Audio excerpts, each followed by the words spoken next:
Once upon a time, there was a king, and that king had a minister and all other folks in his country. That king had 3 sons, and his minister had 2 sons, and all the people in his country had 1 son each only. The king would not allow anybody in his country to have more than 1 son, and even the minister was not allowed to have more than 2 sons only. But the people were not really happy. So the king allowed the people in his country to have another son, but it must be similar to the first son, and only in one case. Assalamu alaikum guys, and welcome to a new video under the hashtag The Autonomous Learner. Under this hashtag I teach grammar and writing from the beginner level to the advanced level, and today is video 0 about the present simple tense for beginners. To explain the present simple fully, I will need about 10 videos or so to talk about it, inshallah. There are 2 introductory videos before this one under the same hashtag to help you understand this one better. By the end of this video, I want you to have learned 3 things about the present simple tense. The 3 groups of subject, the 3 groups of verb, and which subject is used with which verb. Let's do some helpful quick revision about the sentence first. We said before that the sentence in English has 3 parts: subject, verb, and completion. Subject verb completion is the structure of the positive sentence, or some people call it the affirmative sentence. When you change the places of those 3, then you get other types of sentences. You get the negative sentence, you get yes no questions, and you get WH questions. So we have 4 types of videos, but today is about the present simple positive sentence. And in the next video, inshallah, I will talk about how to make the other 3 sentence types. Let me give you some information first that you are probably hearing for the first time. The present simple tense, unlike its name suggests, is not that simple to study. It's actually the most difficult of all 12 tenses in English. The question is, why is it difficult? What makes the present simple difficult is the relationship between the 3 parts of sentence: subject, the verb, and the completion. Actually, in other tenses, the relationship is straightforward. In most other tenses, we have only 1 group of subject, 1 group of verb, and 1 group of completion. But here in the present simple, we have 3 groups of subject, 3 groups of verb, and 2 groups of completion. Let me say this again. In the present simple tense, each one of the 3 parts of the sentence, subject, verb, completion, is divided into groups. The subject has 3 groups, the verb has 3 groups, and the completion has 2 groups. For the completion groups, I will talk about them later in 2 separate videos titled Present Simple 2 and Present Simple 3. But today, I want to focus on the 3 groups of subject, the 3 groups of verb, and how they actually work together. This is an extremely important first step, and if you learn it well, the present simple will be a piece of cake, inshallah. So let's go. First, the subject. You remember in the video, The Autonomous Learner, Introduction 1, we said there are 9 subjects, 7 pronouns, and 2 nouns: I, he, she, it, we, they, you, singular noun, plural noun. 9. For the present simple, we need to divide those 9 words into 3 groups as follows. Group number 1 has only 1 word, it's the pronoun I, and group number 2 has 4 words: he, she, it, and singular noun. And group number 3 has 4 words: we, they, you, and plural noun. So 3 groups of subject, remember them.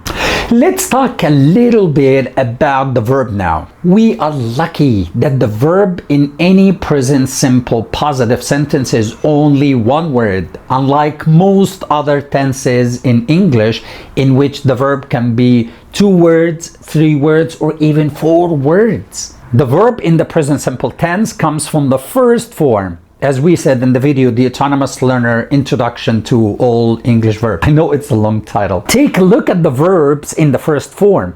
We have the king, verb to be, the minister, verb to have, the wasta or the genie, verb to do, the majority, which are represented by verb to play, and the minority, which are represented by verb to do. In the present simple tense, all of the verbs in the first form are divided into 3 groups only. The sons of king to be, is, are, in one group. The sons of the minister, have and has, in the second group, and all the other verbs in the third group. This third group includes literally all the verbs in English except verb to be and verb to have. So verb to be has 3 verbs in the present simple. Verb to have has 2 verbs in the present simple, but all the other verbs in English have only 1 verb in the first form in the present simple. For example, the infinitive to play has the verb play in the first form. The infinitive to go has go. To look has look. To write has write, and so on. However, these verbs in the third group, I mean all the verbs except for verb to be and verb to have, can take the letter S if the subject needs this S. So 3 groups of subject, 3 groups of verb, and the question now is, which is used with which? To explain the relationship, I will show you 3 tables. The first table will show you the 3 subject groups with verb to be. And the second table will show you the 3 subject groups with verb to have. And the last table will show you the 3 subject groups and all the other verbs in English. Here is the first table that shows the different subject groups and the king, verb to be in the first form, am, is, are.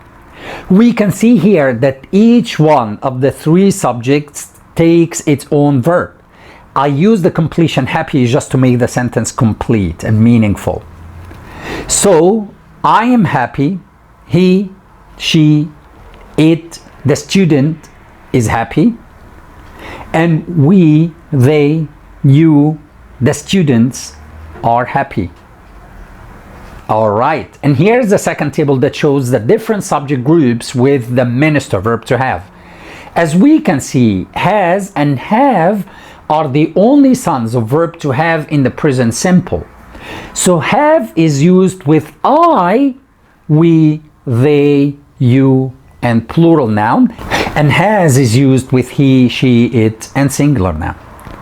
So sentences with to have in the present simple become like I, we, they, you, the children have a car, and he, she, it, the child has a car. And finally, the third table about the different subjects and all the other verbs in English except verb to be and verb to have. As we have said, we have the verb without anything in the first form, and we have the same verb but with S. Without S, it's used with I, we, they, you, plural noun, and with S, it's used with he, she, it, and singular noun. So the sentence becomes I, we, they, you, the girls play football, and he, she, it, the girl plays football. So as we have seen, 3 groups of subject, 3 groups of verb, and you have to remember which is used with which. When we add the completion to the story, which I said I will talk about in videos 2 and 3, the present simple can become really difficult. If we were to put all the subject groups with all the verb groups in one table, it will be something like this. I am happy, I have a car, I play football. We, or they, or you, or the children are happy, have a car, and play football. And he, or she, or it, or the child is happy, has a car, and plays football. One thing you might have noticed is that with the subject group he, she, it, singular noun, the verb always has S in it. Many people make the mistake of he play football. And this small trick can help you remember that the correct sentence is he plays football. So let me summarize everything. Contrary to its name, simple, the present simple positive sentence is the hardest tense to study. And why? Because we have to remember how to use all three subject groups with all three verb groups. The three subject groups are I alone in one group, he, she, it singular noun in a second group, and we, they, you, and plural noun in a third group. And the three groups of verb are verb to be, am, is, are in one group, verb to have in a second group, has and have, and all the other verbs in the third group.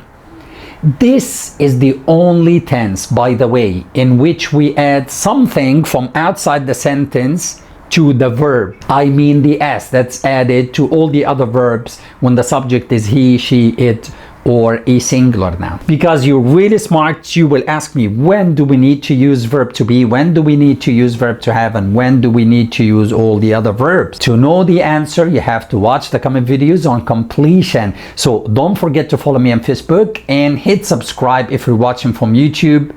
Thank you very much for watching, and bye.